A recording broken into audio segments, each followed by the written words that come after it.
हम अब alternating current through inductor देखने लगे हैं। तो फर्स्ट ऑफ ऑल हम देखेंगे इंडक्टर होती क्या है। इंडक्टर बेसिकली कॉइल है, यानी ये सोलेनॉइड है। अगर हम वायर कंसिडर करें, थिक वायर इसलिए कह रहे हैं क्योंकि इसका क्रॉस सेक्शन एरिया ज़्यादा होता है। इसको हम वाउंड कर दें किसी ऑब्जेक्ट पे, मटेरियल पे, तो वाउंड करने से जो फॉर्म शेप बनेगी इसको हम सोलेनॉइड कहते हैं, या हम इसी का नाम रखते हैं इंडक्टर। इंडक्टर की हमने डेफिनेशन देख ली। डेफिनेशन में हम कहेंगे कि basically it is a coil or solenoid which is wound from thick copper wire which has maximum inductance and minimum or negligible resistance। negligible resistance क्यों कहेंगे इसकी? क्योंकि थिक कॉपर वायर है। Thick copper wire mean cross section area ज़्यादा होगा। जिसका cross section area ज़्यादा हो उसकी रेजिस्टेंस कम होती है। ये हमने 13 चैप्टर में पढ़ा हुआ है।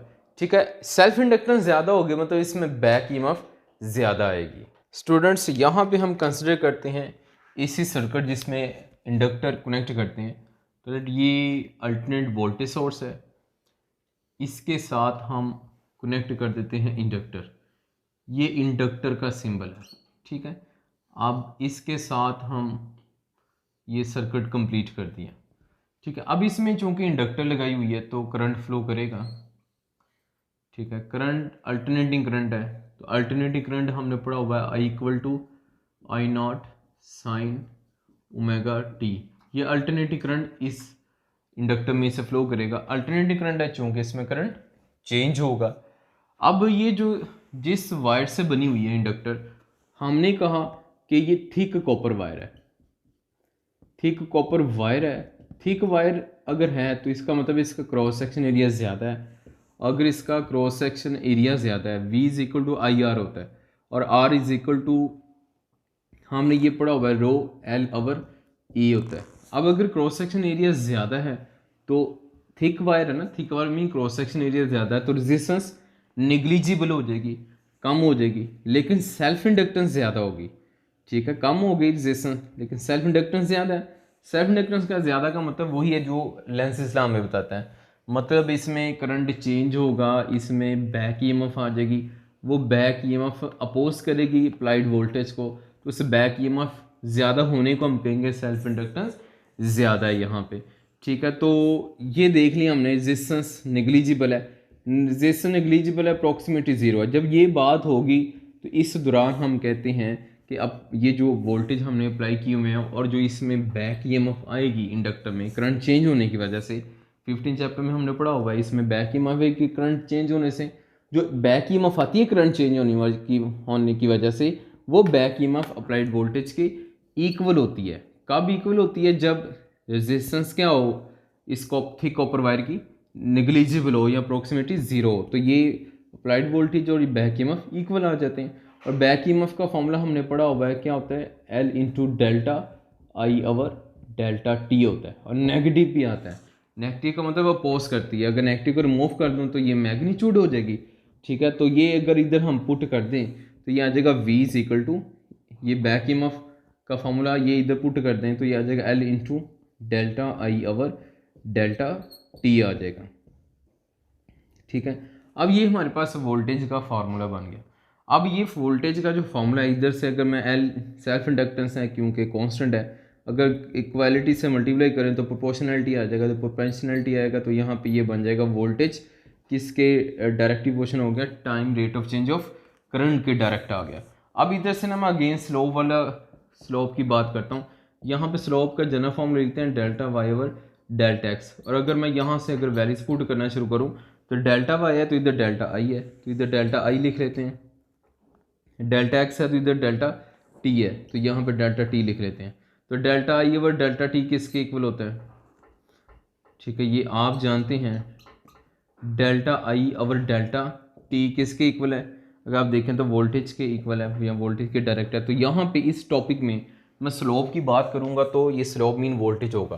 कैपेसिटर के केस में स्लोप का मतलब हमने करंट रखा था, लेकिन यहाँ पे स्लोप का मतलब वोल्टेज हमने रखा हुआ है। ठीक है, तो यहाँ पे जब मैं कहूँगा स्लोप मैक्सिमम है तो इसका मतलब है कि वोल्टेज मैक्सिमम है। अगर मैं कहता हूँ स्लोप मिनिमम है तो वोल्टेज मिनिमम है। इसके लिए अगर मैं वेव की बात करूं तो वेव में अगर मैं टेंजेंट लाइन ड्रा करता हूं, और टेंजेंट लाइन जो स्टीपर है ज़्यादा वहाँ पे ज़्यादा स्लोप होगी, जो कम स्टीपर है वहाँ पे स्लोप कम होगी, जो हॉरिजॉन्टल लाइन हो जाएगी उस पे स्लोप मिनिमम हो जाएगी, क्योंकि हॉरिजॉन्टल लाइन पे स्टीपर बहुत कम है, चढ़ाई ज़ीरो तो स्लोप ज़ीरो। लेकिन अगर हम स्टार्टिंग पॉइंट पे पहले पॉइंट पे देखें तो स्टीपर लाइन सबसे ज़्यादा है, तो यहाँ पे जो स्लोप होगी ये सबसे ज़्यादा होगी, यहाँ पे चढ़ाई भी सबसे मुश्किल होगी। ठीक है, तो ये लास्ट लेक्चर में आपको कैपेसिटर में भी बताया था, इसमें भी हमने देख लिया। अब ज़रा देखिए मैं इधर वेव ड्रा करता हूँ इसकी। अगर मैं यहाँ पे इसकी वेव ड्रा करूँ तो अब ज़रा देखिएगा, मैं वोल्टेज की मैं बनाता हूँ पहले वोल्टेज की वेव। वोल्टेज की वेव ऐसा करते हैं, यहाँ पे हम ये लेट कर लेते हैं एक्स एक्सिस पे, ये टाइम एक्सिस है और ये टाइम आ गया, और यहाँ पे करंट की वेव बनाते हैं। लेट ये हमारे पास किसकी वेव है, करंट की वेव बन गई। अब ज़रा देखें, ये इसको कह देंगे आई टी कर्व, क्योंकि ये करंट की कर्व बनी हुई है, तो इस कर्व का नाम हम रख देंगे आई टी कर्व। ठीक है, अब ज़रा देखें बच्चों, ये जो हमने आई टी कर्व बना दी हुई है, यहाँ से हम वोल्टेज की कर्व बनाएंगे। यूँ आप कह लें कि हम वोल्टेज की वेव बनाएंगे।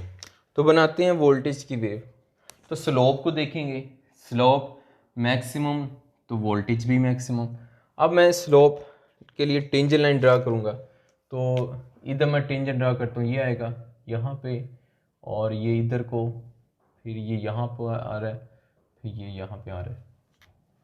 ठीक है ना, टेंजेंट वो पॉइंट होता है जो एक लाइन को, एक पॉइंट को टच करती है लाइन, उस लाइन को टेंजेंट लाइन कहते हैं। ठीक है, इधर मैं यूँ कह लेता हूँ, इधर टेंजेंट हम यू बना लेते हैं।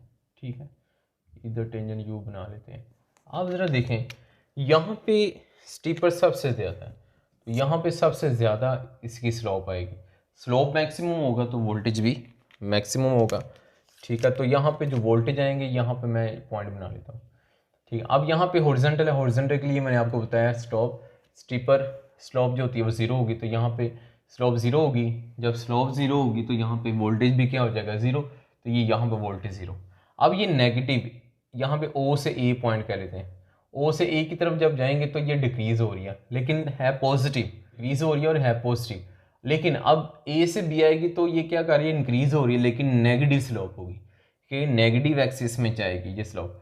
अब ये देखें यहाँ पे ज़ीरो तो करंट वोल्टेज ज़ीरो। ठीक है, ये करंट की वेव है, इसकी स्लोप बना के हम, ये स्लोप बना के हम क्या बना रहे हैं, वोल्टेज की वेव बनानी है हमने। अब इधर स्लोप मैक्सिमम आएगी और नेगेटिव होगी, तो इधर नेगेटिव एक्सिस में वोल्टेज आ जाएगा। ये हॉरिजॉन्टल टेंजेंट लाइन है, तो यहाँ पे स्लोप ज़ीरो, तो यहाँ पे वोल्टेज भी ज़ीरो। अब ये मैक्सिमम यहाँ पे बता रही है, तो यहाँ पे वोल्टेज भी क्या आ जाएगा, मैक्सिमम। ठीक है, स्लोप देखा तो इसी तरह मैंने पॉइंट्स बना दिए। अब इन पॉइंट्स को मिला देते हैं तो ये एक वेव बन जाएगी हमारे पास। ये जो अब मैं पॉइंट्स मिलाने से वेव बना रहा हूँ, ये हमारे पास वोल्टेज की वेव बन रही है। ठीक है, ये जो बनी ब्लू कलर में, ये किसकी है, वोल्टेज की वेव है। और जो ब्लैक कलर में मैंने बनाई वो करंट की है, करंट आईटी कर्व है ना, आईटी कर्व मैंने ब्लैक कलर में पहले बनाई। ठीक है, और फिर उधर टेंजेंट ड्रा की है, जो टेंजेंट लाइन हॉरिजॉन्टल है वो तो ज़ीरो होगी, जो ज़्यादा स्टीपर है यहाँ वर्टिकल है, जो ज़्यादा वर्टिकल है एक्स एक्सिस से ज़्यादा एंगल बनाएगी उसकी स्लोप ज़्यादा होगी। ठीक है, ये हमने स्लोप बना दी। ठीक है, दो वेव बन गई। अब ज़रा देखें, यहाँ से अगर हम ग्राफिकल डायग्राम बनाएं, ये वेव डायग्राम है, ये फेजर डायग्राम है। अगर मैं ग्राफिक वेक्टर डायग्राम ड्रा करूँ तो यहाँ पे ये देखें, जो ज़ीरो वहाँ उसको हॉरिजॉन्टल पे बनाएंगे, तो ज़ीरो यहाँ पे कौन आ रहा है, यहाँ पे देखें ज़ीरो पे कौन है, ये करंट ज़ीरो पे है, तो करंट के साइकिल को हमने हॉरिजॉन्टल बना दिया। और वोल्टेज की ये जो ब्लू वेव है, ये कितने एंगल पे आ रही है, 90 पे आ रही है, तो यहाँ पे वोल्टेज की जो वेक्टर है इसको हम 90 के एंगल पे यहाँ पे ड्रा कर देंगे इस तरह से। जो ज़ीरो से शुरू उसका हॉरिजॉन्टल वेक्टर बनाते हैं, और जो मैक्सिमम है उसका वर्टिकल पे। ये करंट मैक्सिमम पे है और वोल्टेज मैक्सिमम पे है, ये ब्लू वेव वोल्टेज की है, वोल्टेज मैक्सिमम पे है, तो ये इसकी वोल्टेज की वेव बन गई। और करंट ज़ीरो से शुरू हो रहा है, तो करंट की वेव को हमने हॉरिजॉन्टल बना दिया।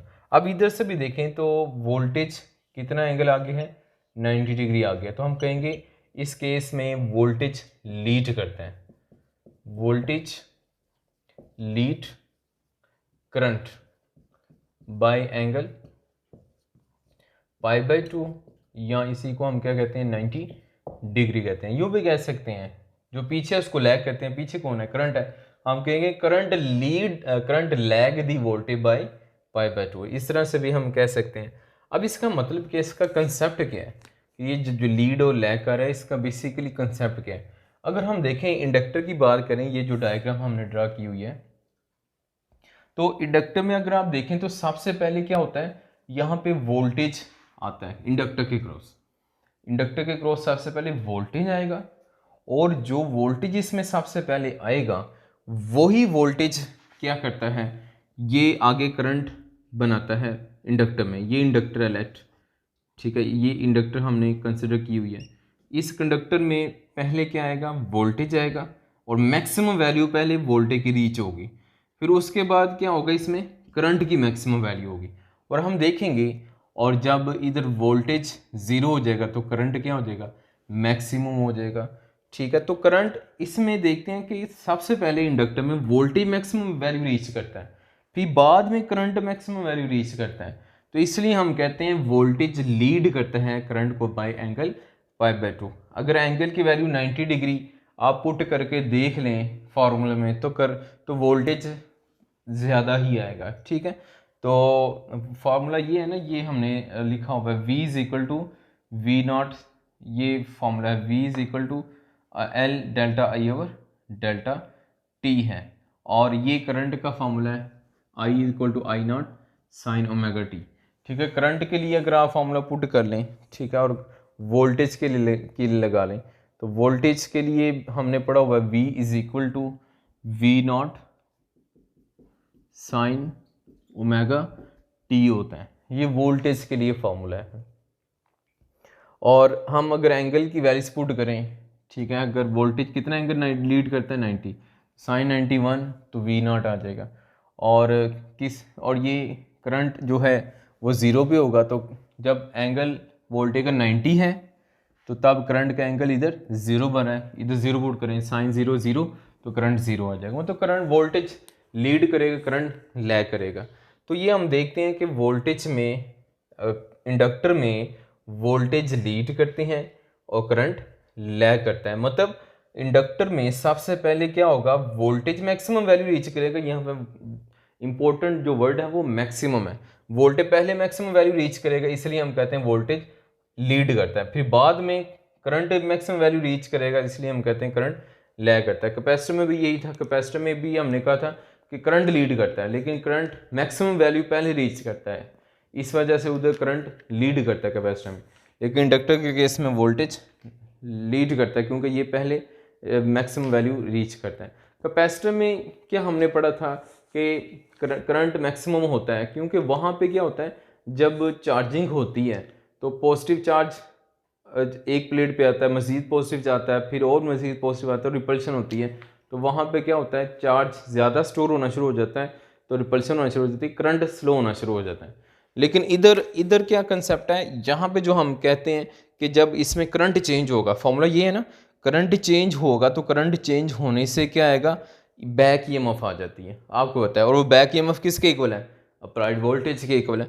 तो जब करंट इंडक्टर में चेंज होगा, तो करंट चेंज होने से इस इंडक्टर के क्रॉस सबसे पहले क्या आएगी, वोल्टेज आ जाएगा, और वोल्टेज क्या होगा, मैक्सिमम वैल्यू को रीच करेगा, यानी ये इंडक्टर एनर्जी स्टोर कर लेगी।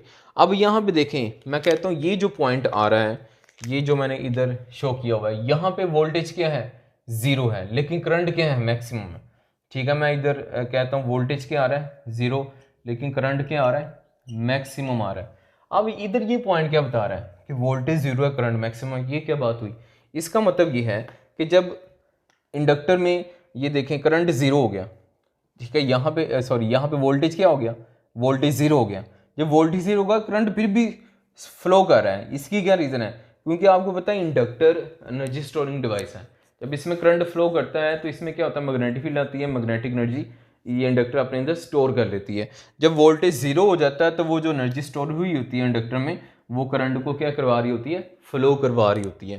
तो इस वजह से जब वोल्टेज जीरो हो जाए तो फिर भी करंट मैक्सिमम होता है, मतलब करंट फ्लो कर रहा होता है। इस वजह से क्योंकि एनर्जी स्टोर हो जाती है इंडक्टर में, वो फ्लो करवा रही होती है। फिर उसके बाद मजीद देखें तो इधर आ जाए, यहाँ पे देखें ये वोल्टेज मैक्सिमम है लेकिन करंट क्या हो गया, ज़ीरो हो गया। मतलब इसका मतलब है कि अप्लाइड वोल्टेज आ गए हैं तो करंट अभी इसमें क्या हो गया, ज़ीरो, अभी करंट फ्लो नहीं करा। फिर जैसे ही करंट फ्लो करेगा, करंट बढ़ता जाएगा तो इधर से वोल्टेज क्या होते जाएंगे, कम होते जाएंगे। तो ये कौन से वोल्टेज हैं, कौन सा करंट है, जो इंडक्टर के अक्रॉस है। ठीक है, इंडक्टर के क्रॉस वोल्टेज आएगा, फिर वोल्टेज आने से क्या आएगा, करंट जनरेट होगा। वोल्टेज कम होता जाएगा, करंट ज़्यादा होता जाएगा।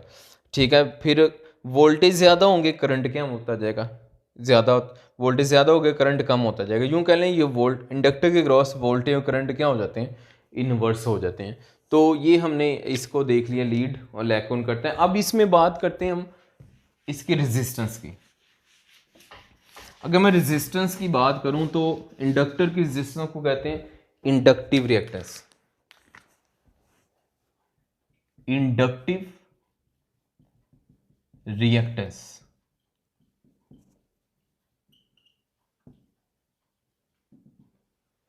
इंडक्टिव रिएक्टेंस ये बेसिकली रेजिस्टेंस है।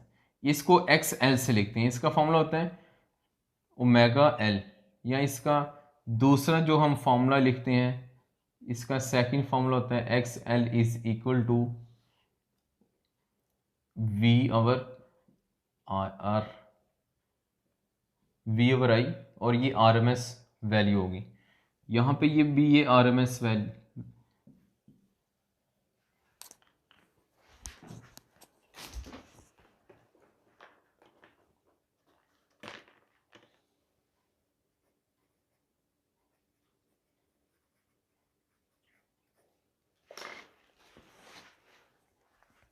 इंडक्टिव रिएक्शन का formula X L is equal to V over R I. Inductive reactance का फॉर्मूला वी ओवर आई है, और यहाँ पे वोल्टेज और करंट दोनों की आरएमएस वैल्यू है, और ये वाला फॉर्मूला ओमेगा एल है, ये फ्रिक्वेंसी की टर्म में है, और यहाँ पे ओमेगा एंगुलर फ्रिक्वेंसी, और इसका फॉर्मूला होता है 2 पाई एफ होता है। यहाँ पे ये हम पुट कर देते हैं वैल्यूज, तो ये क्या आ जाएगा, X L is equal to 2 pi F और साथ एल आ रहा है, ये एक और फॉर्मूला इसका बन गया। और यहाँ से पता चल रहा है इंडक्टिव रिएक्टेंस किसके डायरेक्ट है, फ्रिक्वेंसी के डायरेक्ट है। ठीक है, इंडक्टिव रिएक्टेंस के बेसिकली रेजिस्टेंस है। ठीक है, रेजिस्टेंस या opposition offer to the flow of current in inductor. Inductor में जो करंट को ऑपोजिशन मिलती है उसको ही हम इंडक्टिव रिएक्टेंस कहते हैं। बेसिकली ये भी रेजिस्टेंस की तरह है, जैसे रेजिस्टेंस करंट के फ्लो को अपोज करती है, रोकती है, स्टॉप करती है, इसी तरह इंडक्टर भी क्या करती है, करंट को अपोज करती है। तो उस अपोज करने की प्रॉपर्टी को हम क्या कह रहे हैं, इंडक्टिव रिएक्टेंस। यूँ कह लें आसान अल्फाज में, रेजिस्टर में रेजिस्टेंस होती है तो इंडक्टर में इंडक्टिव रिएक्टेंस कहते हैं। इसको एक्स एल से लिखते हैं, इसका यूनिट भी ओहम होता है, क्योंकि ये भी बेसिकली रेजिस्टेंस ही है तो इसको इसलिए ओहम कहते हैं। और ये आती क्यों है, ये आपने लेंस इस्लाम में पढ़ा था कि करंट जब चेंज हो इंडक्टर में तो करंट चेंज होने से क्या आती है, बैक ईएमएफ आ जाती है। वो जो बैक ईएमएफ आती है वो बैक ईएमएफ क्या करती है, अप्लाइड वोल्टेज को अपोज करती है। यानी मैंने अभी डायग्राम ड्रा की थी इंडक्टर की, उसमें बैक ईएमएफ आएगी, वो अप्लाइड वोल्टेज को अपोज करेगी। उस अपोज करने को क्या करें कि ये अपोजिशन दे रही है, यानी ये रेजिस्टेंस के तौर पे बिहेव करेगी। ठीक है, तो इसलिए हम इसके लिए कहते हैं कि इंडक्टर में क्या होती है, इंडक्टिव रिएक्टेंस होती है, मतलब इसकी भी रेजिस्टेंस होती है। वो किसकी वजह से, बैक ईएमएफ की वजह से, जो करंट चेंज होने की वजह से प्रोड्यूस हो रही है। और ये इसका फार्मूला आ गया। अब ये इंडक्टर बेसिकली ना, प्योर इंडक्टर की बात करें तो ये एनर्जी लॉस नहीं करती, और एनर्जी लॉस नहीं करती हमें कैसे पता चला, ये एनर्जी लॉस नहीं करती। ये मैंने जो डायग्राम बनाई हुई है, इसी डायग्राम से हम बता सकते हैं। ठीक है, तो अगर हमने इसकी पहले तो आप देख लें, इसकी वेव वेक्टर डायग्राम बना सकते हैं। ये यहाँ पे देखें, ये जो करंट है ये ज़ीरो से शुरू हो रहा है, तो जो ज़ीरो से स्टार्ट हो तो उसकी हमें पता है वेक्टर को हम कहाँ पे बनाते हैं, हॉरिजॉन्टल पे, और मैक्सिमम से वोल्टेज आ रहा है तो वोल्टेज का ये हमने वेव बना दी। ठीक है, तो यहाँ पे देखें करंट कितने एंगल बाद आ रहा है, 90 एंगल बाद आ रहा है, यहाँ π/2 आ रहा है। तो इधर से हम बता सकते हैं वोल्टेज लीड करंट बाय π/2 या 90 डिग्री भी कह सकते हैं। ठीक है, ये इसका हो गया वेव डायग्राम, वेक्टर डायग्राम हमने ये देख ली। अब ज़रा देखें, मैं आपको बताने लगा था पावर प्योर इंडक्टर हो या प्योर कैपेसिटर हो, दोनों एनर्जी लॉस नहीं करते हैं। अब इंडक्टर की बात करते हैं तो प्योर इंडक्टर में मैं फर्स्ट बात करता हूँ फर्स्ट क्वार्टर की। अगर मैं फर्स्ट क्वार्टर की इधर बात करूँ तो ये फर्स्ट क्वार्टर देखें, ये फोर्थ पार्ट होते हैं ना, अगर मैं वेव ड्रा करूँ तो ये फर्स्ट क्वार्टर है, ठीक है, और ये क्या है सेकंड क्वार्टर, ये क्या है थर्ड क्वार्टर, और ये फोर्थ क्वार्टर है। इसी तरह दोनों वेव के फोर्थ क्वार्टर हैं। अगर मैं फर्स्ट क्वार्टर दोनों की बात करूं तो ये पहला पॉजिटिव है, दूसरा भी पॉजिटिव है, ऊपर ऊपर लाइन से ऊपर पॉजिटिव है, लाइन से नीचे नेगेटिव होगा, ठीक है। अब ये देखें ये दोनों का ये पहला बन रहा है, ये इधर पहला बन रहा है, ये इधर पहला बन रहा है, दोनों ऊपर हैं मीन लाइन के, ये सेंटर वाली मीन लाइन है, दोनों ऊपर हैं तो पॉजिटिव हैं, तो करंट भी पॉजिटिव, ठीक है, ठीक है, और वोल्टेज भी क्या आ रहा है इसका पॉजिटिव है। तो P is equal to I V होता है, आपको पता है, तो आई और V दोनों पॉजिटिव हैं, मल्टीप्लाई करेंगे तो पावर भी क्या आएगी पॉजिटिव। इसका मतलब पावर इंडक्टर को ट्रांसफ़र हो गया, ठीक है। अब सेकंड क्वार्टर में देखते हैं। अगर सेकंड क्वार्टर की बात करें तो ये करंट वोल्टेज का सेकंड क्वार्टर ये वाला है, ठीक है, ये वोल्टेज का सेकंड क्वार्टर, ये नेगेटिव एक्सिस में आ रहा है तो वोल्टेज क्या हो गया नेगेटिव हो गया। लेकिन करंट का देखें तो करंट का ये सेकंड क्वार्टर है, ये करंट का सेकंड क्वार्टर है, ये पॉजिटिव है, तो करंट क्या होगा करंट पॉजिटिव होगा। अगर पावर की बात करें आई वी, ठीक है, ये करंट पॉजिटिव है, वोल्टेज नेगेटिव है, नेगेटिव इंटू पॉजिटिव क्या होता है नेगेटिव होता है, तो यहाँ पे पावर क्या आ जाएगी नेगेटिव आ जाएगी। तो नेगेटिव का मतलब होगा कि ये रिटर्न हो जाएगी, पॉजिटिव पावर आ रही थी पहले, क्या आ रही थी पॉजिटिव पावर आ रही थी, पॉजिटिव का मतलब है पावर ट्रांसफ़र हुई है इंडक्टर को, और नेगेटिव पावर का मतलब है जितनी ट्रांसफ़र हुई थी उतनी उसने इंडक्टर ने वापस कर दी है। इसको हम कह रहे हैं कि प्योर कैपेसिटर, ये प्योर इंडक्टर जो होती है वो एनर्जी लॉस नहीं करती, क्योंकि पहले साइकिल में हमने देखा कि वो पॉजिटिव पावर आ रही है, पॉजिटिव पावर का मतलब है वो एनर्जी ले रही है, उसको मिल रही है, ठीक है, कंज्यूम कर रही है, ट्रांसफ़र हो रही है इंडक्टर को। फिर दोबारा पावर अगले साइकिल के लिए क्वार्टर के लिए देखा तो पावर नेगेटिव आ रही है, जिसका मतलब है कि वो क्या करेगी एनर्जी को ट्रांसफ़र कर देगी, वापस बैक दे देगी। इसी तरह आप तीसरे क्वार्टर में भी देख लें। अब तीसरा क्वार्टर की अगर बात करूं तो ये इसका तीसरा क्वार्टर है, ये वाला वोल्टेज का, और करंट का क्वार्टर थर्ड क्वार्टर ये वाला बन रहा है, और दोनों ही क्या है ये भी करंट का भी नेगेटिव है और वोल्टेज का भी नेगेटिव है, दोनों नेगेटिव हैं, तो इधर नेगेटिव लिख लेते हैं। थर्ड क्वार्टर की बात कर रहे हैं तो करंट भी नेगेटिव, ठीक है, और एंड वोल्टेज भी नेगेटिव, तो पावर क्या आ जाएगी आई इंटू वी, दोनों नेगेटिव हैं, आई और V, negative into negative positive हो जाएगा, तो पावर क्या हो जाएगी पॉजिटिव, तो पॉजिटिव का मतलब फिर इसको पावर ट्रांसफ़र होगी इंडक्टर को, ठीक है, पॉजिटिव का मतलब इंडक्टर को ट्रांसफ़र होगी। फोर्थ क्वार्टर की अब बात करते हैं। अगर हम फोर्थ क्वार्टर की बात करें तो फोर्थ क्वार्टर देखें तो ये ब्लैक कलर में ये करंट का फोर्थ साइकिल है, और ये ब्लू कलर में ये वाला वोल्टेज का फोर्थ साइकिल है। देखें करंट का जो आ रहा है फोर्थ वो नेगेटिव है, लेकिन वोल्टेज का फोर्थ पॉजिटिव है, करंट नेगेटिव है लेकिन वोल्टेज पॉजिटिव है। अगर पावर लिखें तो पावर क्या होता है आई वी, तो नेगेटिव इंटू पॉजिटिव करेंगे तो पावर क्या हो जाएगी नेगेटिव हो जाएगी ना, तो नेगेटिव होगी तो नेगेटिव का मतलब क्या होगा रिटर्न कर देगी, ठीक है। इधर हमने जो पॉइंट बनाए, इस शुरू में जो पहला पावर क्या आई थी पॉजिटिव, दूसरी पावर क्या आई थी नेगेटिव, तो नेगेटिव पॉजिटिव का मीन ट्रांसफर हुई, नेगेटिव मतलब वापस कर दी, फिर पॉजिटिव आई, पॉजिटिव का मतलब है ट्रांसफर हुई, फिर नेगेटिव आ गई, नेगेटिव का मतलब रिटर्न कर दी। तो यहाँ पे देखें पावर क्या हो रही है इंडक्टर में मिलती है एक क्वार्टर के लिए, तो अगले क्वार्टर के लिए क्या कर देती है इंडक्टर एनर्जी वापस कर देती है। ऐसी इंडक्टर जो एनर्जी को रिटर्न कर दे, जितनी एनर्जी लेती है उतनी रिटर्न कर देती है, यानी एनर्जी लॉस नहीं करती, ऐसी हम इंडक्टर को चोक कहते हैं जो एनर्जी को लॉस ना करें। ये बात जो मैंने अभी आपको बताई ये आपकी इस बुक के लास्ट पैराग्राफ में लिखी हुई है, ठीक है स्टूडेंट्स। तो ये था आज का टॉपिक, ठीक है। नेक्स्ट हम मिलते हैं नेक्स्ट टॉपिक में, इजाज़त दें, अल्लाह हाफिज़।